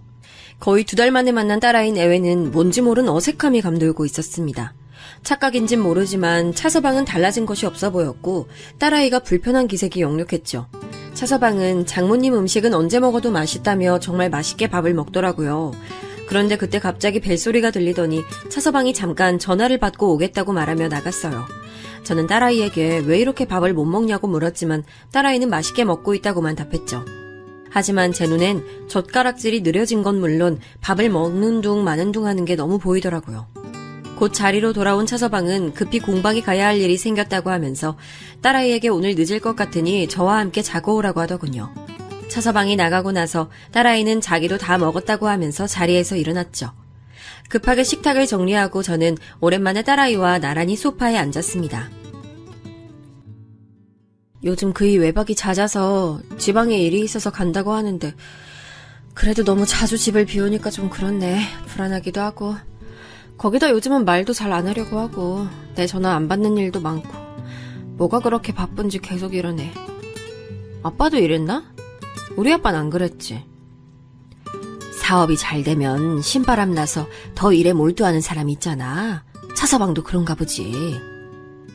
그런데 얼마 전에 회계자로 정리할 겸 가구점에 들렸는데 회계사를 따로 구했더라고.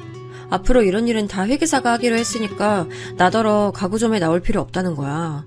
규모가 커지면 당연히 그럴 수 있다고 생각은 했는데 그게 묘하게 서운하더라고. 너 힘들지 말라고 하는 말인데 그게 왜 서운해. 맨날 엄마 보고 생각 너무 많다고 하더니만 너야말로 괜한 생각하지 말고 이번 기회에 가구점 일 봐주던 것도 좀 정리하고 네 직장 일에 가구점이랑 공방까지 네가 좀 바빴어? 잘된 일인데 뭘 그렇게 생각해. 딸아이의 이야기를 들으면서 저는 바쁘다 보면 충분히 그럴 수 있다고 생각했고 회계사를 구한 일은 오히려 늦은 감이 있지 않나 싶을 정도였죠. 그래서 딸아이를 달래면서도 괜히 절 닮아서 쓸데없는 걱정만 많은 건 아닌가 싶었죠. 하지만 딸아이의 이야기는 거기가 끝이 아니었어요. 엄마 출장 있잖아. 공방에서는 일손이 부족해서 더 이상 일을 받지 않는 실정이라고 하더라고. 오히려 공방 매니저는 출장 갔다는 사실도 모르는 눈치였어.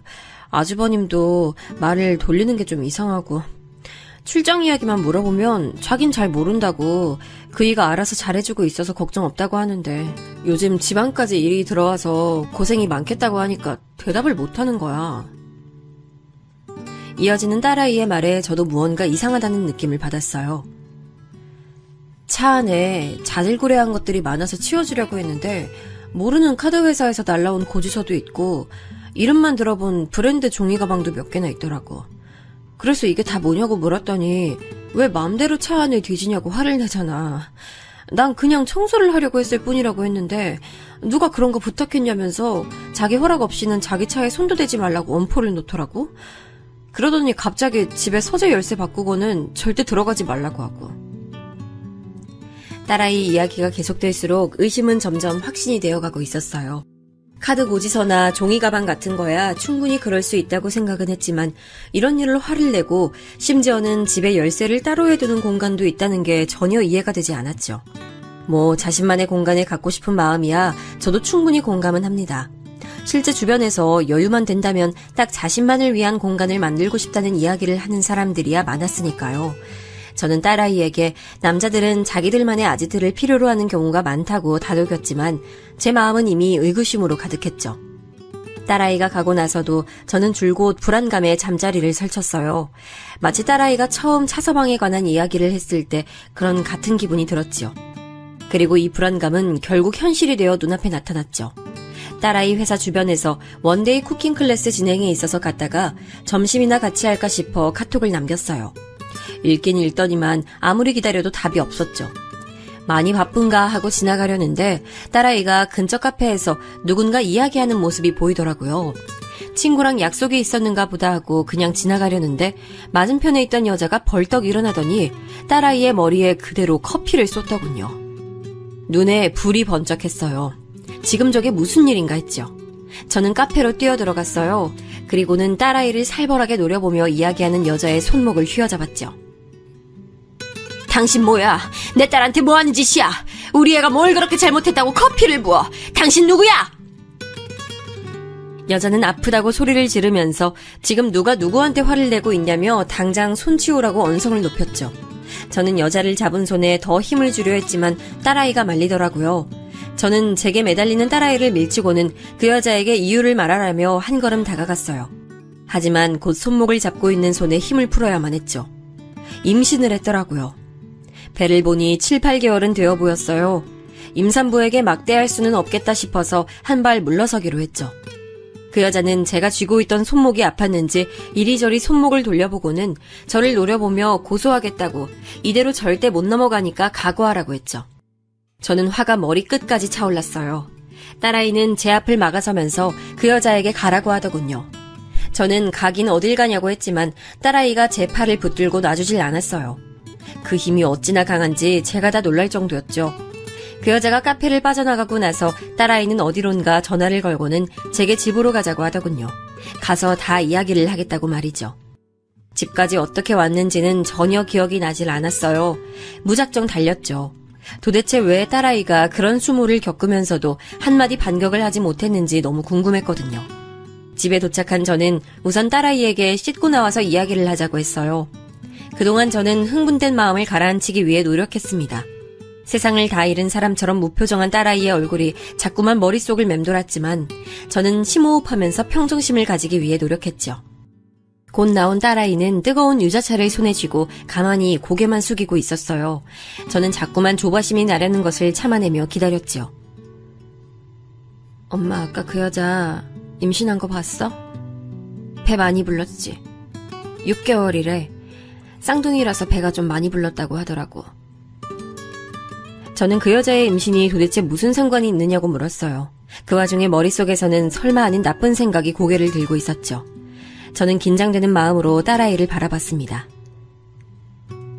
그 아이 아빠가 그 일에 차민규, 그 사람 애래. 제가 생각했던 최악의 상황에 저는 할 말을 잃었어요. 그렇게 자식은 안 낳겠다고 하던 사람이 밖에서 여자를 만들어 아이까지 가지게 했다는 게 믿을 수가 없었죠. 그런데 가정 있는 남자랑 바람이 나서 아이를 가진 것이 뭐가 자랑이라고 널 찾아왔고 너한테 커피는 왜 부었는데? 잘못은 그쪽이 했잖아. 왜 너한테 그러는 거야? 너는 왜 가만히 있고? 딸아이는 서글픈 미소를 지으며 고개를 저었어요. 그 모습을 보는데 심장이 터질 것 같았죠. 더 최악의 상황이 어디 있겠는가 했는데 딸아이의 얼굴을 보니 그게 다가 아닌 것 같았어요. 아니 엄마 반대야. 그 여자가 진짜고 내가 가짜야. 저는 너무 놀라서 한마디도 할 수 없었어요. 딸아이가 가짜라니 이게 다 무슨 소린가 했죠. 양가 친지들 모셔서 결혼식도 했는데 뉴질랜드에 있다는 사돈도 만났는데 우리 딸이 가짜고 그 여자가 진짜라니 아무리 생각해도 이해가 되지 않았어요. 딸아이는 울먹거리면서 천천히 이야기를 이어갔어요. 갑자기 처음 보는 여자가 찾아와서는 차민규 씨 와이프 되는 사람이라고 하더니 얘기 좀 하자고 하더라고. 너무 놀라기도 하고 당황스러워서 부랴부랴 나오라는 곳으로 갔는데 그 여자가 다짜고짜 나한테 도대체 언제까지 그렇게 매달리고 살 거냐고 소리를 지르잖아. 난 무슨 소리냐고, 당신이야말로 남의 남편에게 뭐 하는 짓이냐고 했더니 정신이 나갔다곤 들었지만 진짠 줄 몰랐다고. 뭐? 정신이 나가? 그게 무슨 소리야? 아니 차서방 와이프란 소린 뭐고? 그 여자 말로는 그이랑 나 작년에 이혼했다고 그러더라고. 근데 내가 그 사실을 받아들이지 못하고 정신 나간 여자처럼 자꾸 와이프 행세하고 있다고. 자기 어려울 때 장모가 도와준 일이 있어서 하도 부탁을 하길래 확 끊어내질 못했는데 곧 정리하겠다고 기다려달라고. 딸아이는 결국 말을 끝까지 하지도 못하고 숨을 몰아쉬며 울기 시작했어요. 저 역시 숨이 턱하니 막혀서 온몸에 힘이 들어가지 않았죠. 세상에 무슨 이런 일이 있는가 싶었죠. 이혼이라니. 얼마 전까지 어머님 손맛이 최고라고 말하며 식탁에 앉아있던 차서방의 얼굴이 떠올랐어요. 그랬던 사람이 뒤에선 그런 짓을 저지르고 있었다는 게 도저히 믿기지 않았죠. 저는 급히 차서방에게 전화를 걸었어요. 몇 번이나 신호가 갔지만 받지 않더군요. 저는 울고 앉아있는 딸아이를 일으켜 세워서는 당장 차서방을 찾아가서 물어보자고 했지만 딸아이는 휘청거리다 그대로 바닥에 주저앉아 울기만 울었어요. 이렇게 울고만 있지 말고 가서 따져 물어. 멱살을 잡고 흔들던 뺨을 갈기던 가서 네가 확인해야지. 어서 일어나. 그만 울고 일어나. 딸아이는 고개를 저으며 바닥에 엎드려서 대성통곡했어요. 그 소리에 저도 같이 주저앉았죠. 그때 전화벨이 울리더니 차서방 이름이 뜨더군요. 저는 급하게 전화를 받자마자 바로 소리를 질렀어요. 차서방, 이게 다 무슨 소리야? 이혼이라니! 와이프가 있다니! 자네 지금... 아이, 진짜 시끄럽게 무슨 기차화통을 삶아먹었나, 교양 없기는. 저는 차서방의 차가운 목소리에 핸드폰을 든 채로 굳어버렸어요. 방금 무슨 말을 들은 건지 혼란스러웠죠. 이야기 다 들었어요. 이렇게 알릴 일은 아니었는데 뭐 어차피 알게 될 일. 일찍 하나 늦게 하나, 안 그래요? 이혼은 이미 성립된 상태고 위자료는 뭐 살던 집 처분해서 줄 테니까 그거 먹고 떨어지면 되고, 장모님은 3억 제가 갚아드릴 테니까 계좌나 불러주세요. 자네 지금 뭐 하는 짓이야? 우리가 자네한테 어떻게 했는데 지금 뭐라고? 그러니까 내가 돈 돌려준다잖아. 그동안 고마웠다니까. 잘 끝내려고 했는데 우리 럭키즈 엄마가 찾아갈 줄 알았나? 하긴 뭐 어쩔 수 없긴 하지. 원래 임산부가 예민하잖아요. 이해하세요. 뻔뻔스러운 목소리와 말투에 저는 뒷목이 뻣뻣해지는 것 같았어요. 차서방은 빨리 계좌나 알려달라고 하더니 제가 말을 잇지 못하자 그럼 딸아이 계좌로 돈을 넣어줄 테니 깔끔하게 서로 다시는 보지 말자고 하면서 전화를 끊었죠. 아무 소리도 들리지 않는 핸드폰을 들고 전 아무것도 할 수 없었죠. 이대로 그냥은 억울해서 안 되겠더라고요. 저는 비틀거리며 일어나서는 당장이라도 그놈을 찾아가 어디 한 군데라도 분질러버리겠다고 다짐했어요. 하지만 그렇게 나가려는데 딸아이의 몸이 좀 이상하더라고요. 엎어져 있던 딸아이가 움직이질 않았죠.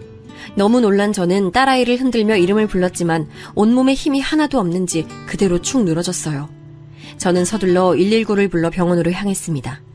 정신적인 충격이 커서 실신을 한 것 같다고 말씀하시며 깨어나면 간단한 검사를 몇 가지 하겠다고 하셨죠. 저는 눈을 뜨지 못하는 딸아이 옆에 앉아 손을 감싸쥐었어요. 왜 우리 딸아이에게 이런 일을 겪게 하는 건지 하늘이 원망스러웠죠. 저는 차서방과 그 여자를 절대 용서하지 않겠다고 이를 갈았어요.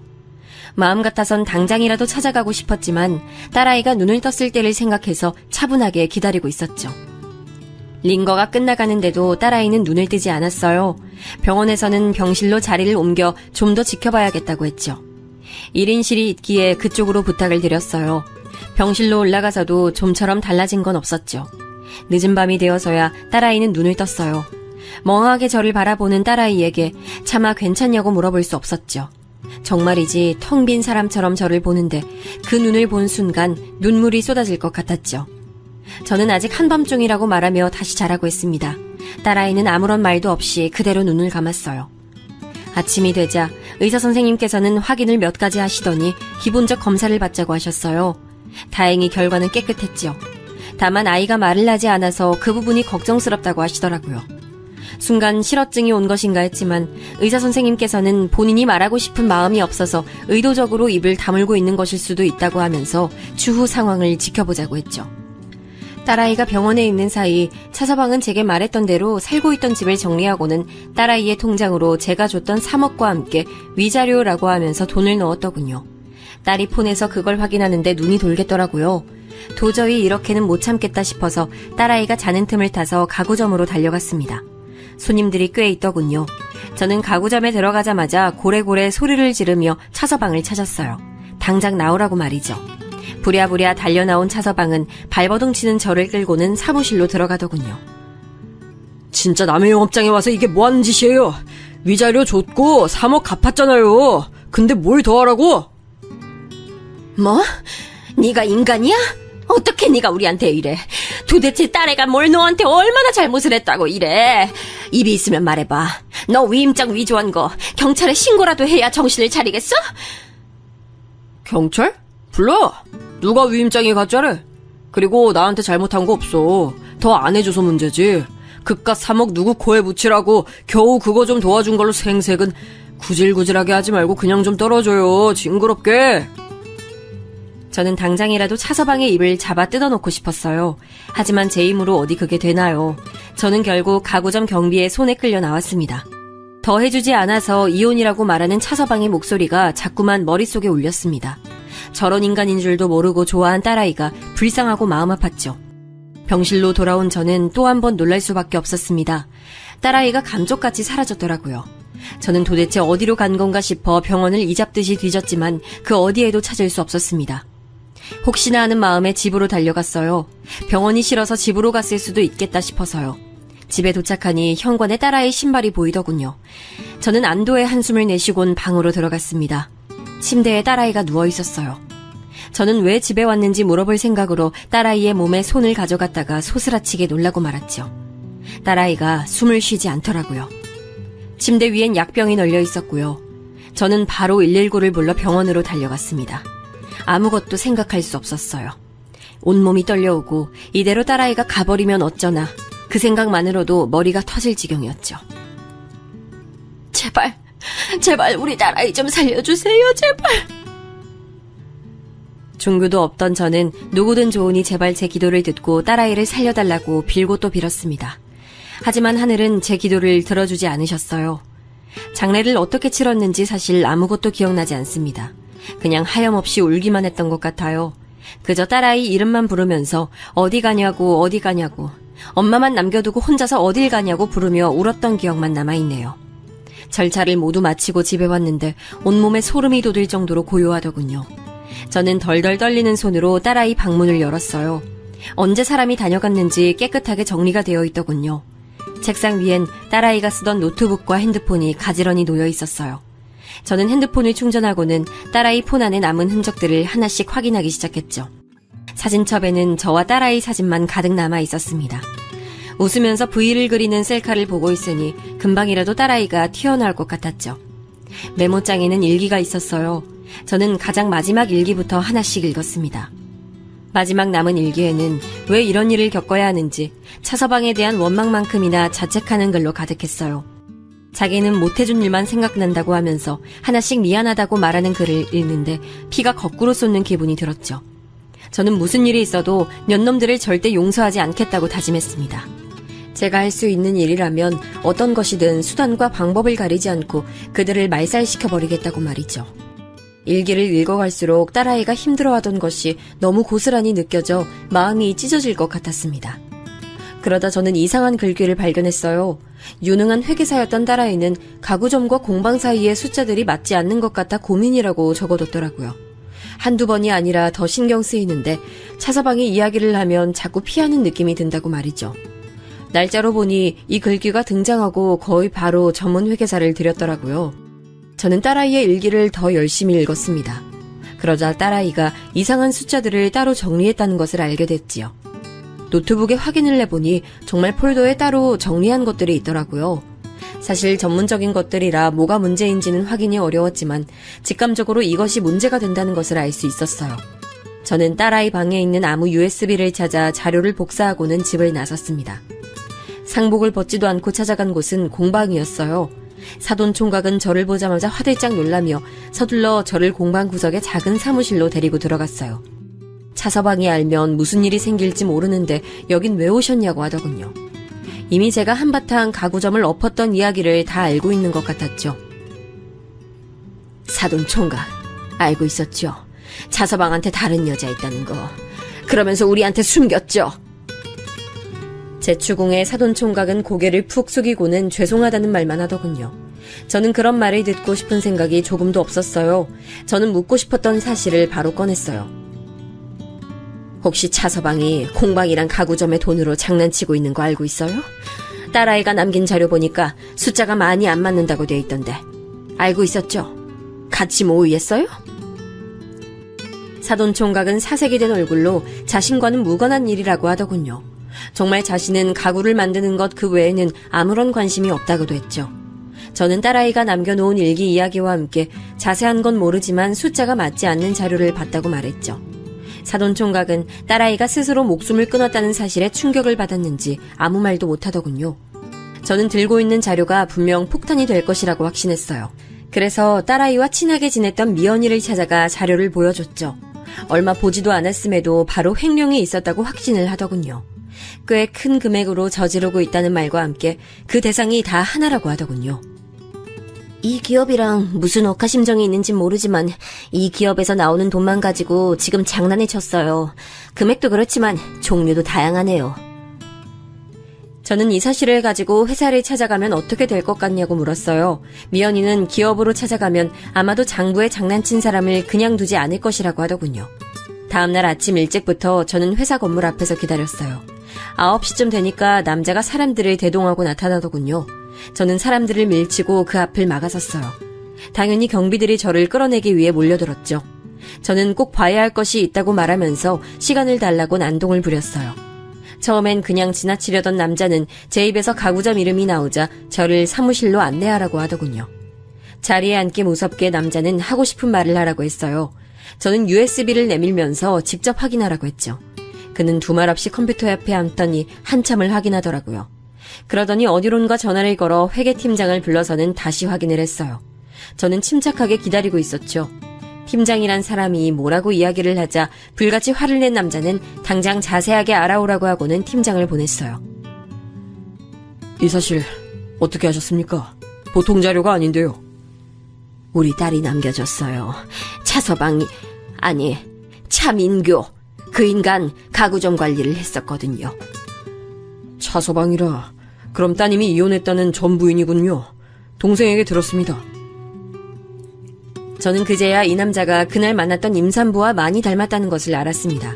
그리고 더 해주지 않아서 헤어진다고 말했던 것이 무슨 뜻인지 단박에 이해가 갔죠. 저는 딸아이와 차서방에 대해 모든 걸 말하기 시작했어요. 중간중간 울음이 터져 말을 잇지 못하기도 했지만 그때마다 남자가 천천히 말씀하라고 다 듣겠다고 하더군요. 제 이야기가 다 끝나자 남자는 귀한 자료를 넘겨주신 대가로 원하는 것을 들어드리겠다고 말했어요. 아무것도 다 필요 없습니다. 그저 우리 딸아이, 억울하게 눈 감은 우리 딸아이를 위해서 차민교, 그놈에게 지옥을 보여줄 수 있었으면 좋겠습니다.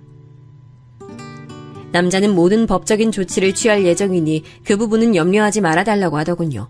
저는 제발 부탁드린다는 말과 함께 만약 이 일이 제대로 되지 않는다면 이번엔 언론사로 가겠다고 말했어요. 남자는 결과를 지켜봐달라고만 하더군요. 집에 돌아온 저는 혹시나 모를 상황을 대비해서 몇 개의 더 복사본을 만들어두고는 집안 구석구석 숨겨뒀어요. 이틀 동안 정신없이 돌아다녔더니 온몸에 힘이 하나도 들어가지 않았죠. 저는 딸아이의 침대에서 쓰러지듯 잠이 들었습니다. 얼마 후 사돈 총각이 반찬 가게로 찾아왔어요. 뉴질랜드로 가기 전에 제대로 사과를 드리고 싶다고 하면서 넙죽 무릎을 꿇고는 엎드려서 정말 죄송하다고 사과를 하더군요. 저는 다 필요 없으니 당장에 나가라고 했지만 사돈총각은 몇 번이고 죄송하단 말을 반복했어요. 사돈총각은 차서방이 횡령죄로 고소를 당해서 지금 경찰서에 있다며 워낙 증거가 확실해서 형을 받을 것 같다고 하더군요. 변호사들도 다들 포기한 상태고요. 이야기를 듣는 동안 저는 남자가 약속을 지켰다는 사실에 안도감이 들면서도 더 처절하게 밟아주지 못해 만족스럽지 않았지만 어쩔 수 없었죠. 이렇게 사연을 쓰는 동안에도 저는 책상 위에 딸아이 사진을 물끄러미 바라보고 있네요. 오늘따라 딸아이가 참 많이 보고 싶습니다.